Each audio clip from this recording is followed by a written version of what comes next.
Hey there guys, how's it going? So I'm Dexter and welcome to this lesson. Today we're going to be talking about alternating flams and how they kind of are useful in your playing, how to do them, and a little bit about this funny notation just here. We have an F and then we have an F with a circle around it. This I kind of get from George Lawrence Stone book Stick Control, and this is the way I've always kind of written flams out because there's two different types of flams which I want to talk about today.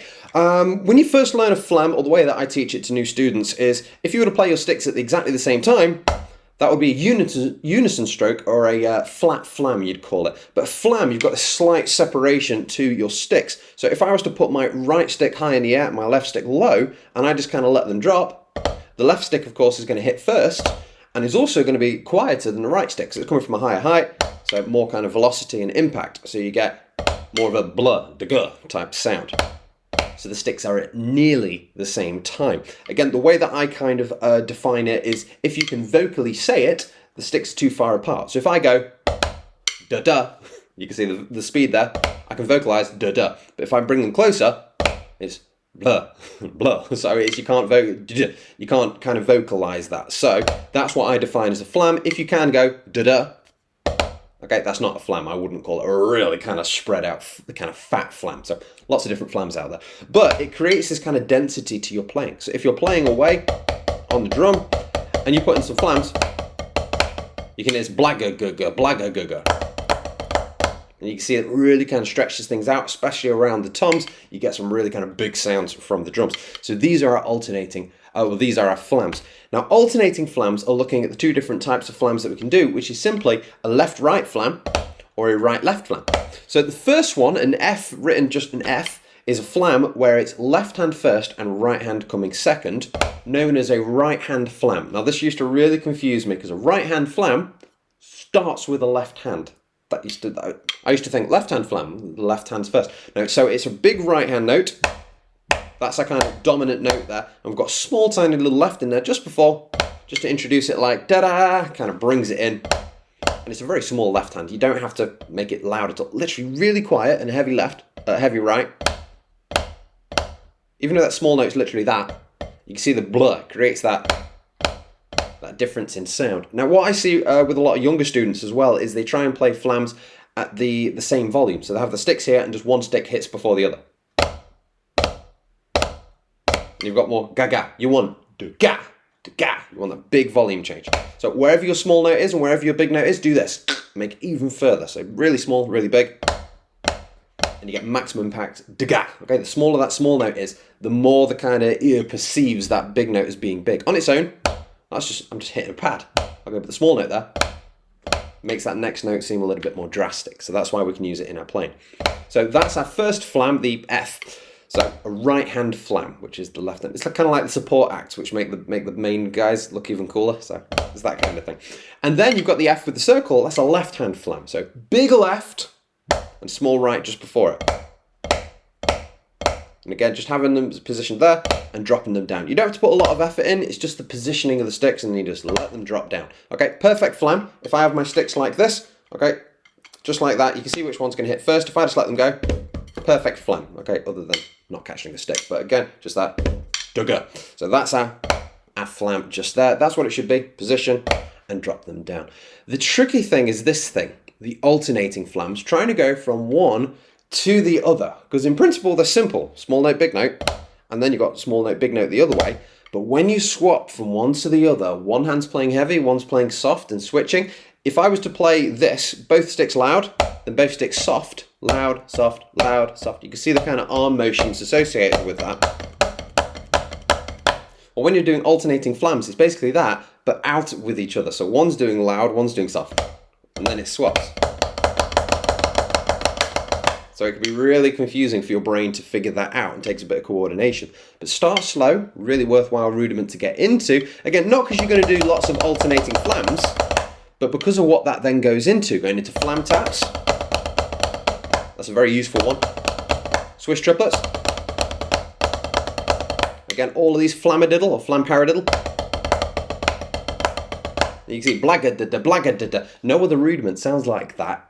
Having those flams in there just creates that density, and again the volume, it's very cool and makes your drumming just sound massive. So it's well worth sitting with a pair of sticks and a rubber pad or one drum. So anyway, but trying to jump between the two. So again, get yourself positioned left, right, and then the other way, low right, big left. But what you want to do to get them faster is to try and, as soon as you play the flam, either one, you position for the next note straight away. So if I'm going for a right hand flam, small left, big right, as soon as I finish, I need to be finished in this position. So my right hand's going to come down and stay here, ready for the small note on the next one. And the left hand, after I've played that, is going to come up here. So rather than play the flam, reposition, you're going to play the flam and finish in this position ready. So again, small note's going up, big note is going to stay down. And then you're in position for the next one. And then you go down again, right hand first, left hand big, and straight away, as soon as you play that, coming next. So I talk about this in my basic accent courses all the time. It's all about preparation. So preparing for the next note. It takes a lot of conscious effort. You're there like, I remember someone, a band walking in on me while I was having a practice before the band practice. I didn't know they'd walked in and they were watching me. I was working on just double strokes and I was just going. And by this point I was like, I'm a hot shot drummer. And they walked in, they were like, and I was like, oh, no, what are you doing? And I'm like, this is good practice. They're like, what about all the fans? They were expecting to walk in and like, it was like, no. Preparation, thinking about the simple stuff well, so that then it's building up a foundation for much faster, much more complex and awesome drumming. But you've got to get this stuff down first. So it's well worth the, look at me. It looks so boring. Really, really good stuff to get into. So anyway, but after you've done it, positioning, ready for that next note. And then you've kind of got this swing again. Some of my students, when I show them, they have this kind of swing thing that you do. Because it's a little bit like that. You're finishing in this position, low and high. You're finishing in this position. But then you kind of stream like that and try not to look like a fool. I can't help it, I always look a fool. But you can see, trying to get into that alternating flam. So again, looking at the notation, you've got flam, and then you've got the left-hand flam. And trying to get them both together. Another thing that I see quite a lot, if you're new to flams, and this happens all the time and people don't realise it, is they're going for a flam, they're positioning. Honestly, this happens a lot. You might be doing it and not even realise it. And you're going, okay, left first, big right, and you're coming down. And what's actually happening is sometimes the right stick might hit just before the left. So you have, and you might identify that as a flam, blah. But again, you can see my right stick hitting just before the left. You want it to be, make sure the lower stick is always hitting first. And again, that takes conscious effort and deliberate practice, and it's not always the funnest thing in the world. I know you guys just want to play along with Blink 182, but again, just sitting and working on this stuff is how you get better at that stuff and are able to then play along with Blink 182 a lot better. Okay. Just by understanding this and really putting some work in. So they're the two different types of flams. Alternating between them can be pretty tough. Going to do a quick play along for you guys to do just to finish off. So we're going to try it at 70 BPM in eighth notes, and then we're going to try and play at twice the speed, 140 BPM, just so you guys can kind of measure where you're at with it. So we're going to start with 70. If you get it at 70, I'd say, great, you're good at alternating flams. If you're able to get it to 140, great, your alternating flams are at a really useful stage that you can start using on the kit. So starting at 70, playing eighth notes, so twice the speed of the click. 1 and 2, that's going to be our tempo. I'll count you in. Here we go. Start with the right hand flam, left note in position. So 1 and 2 and 3 and 4 and.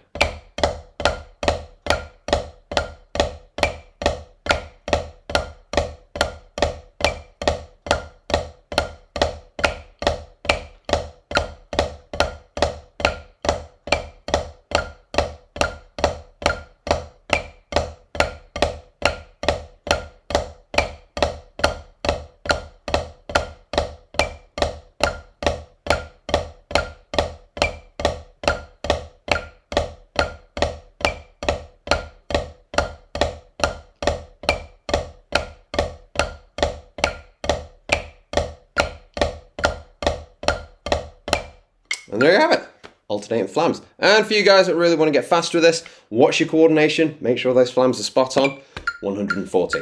1, 2, 3, 4.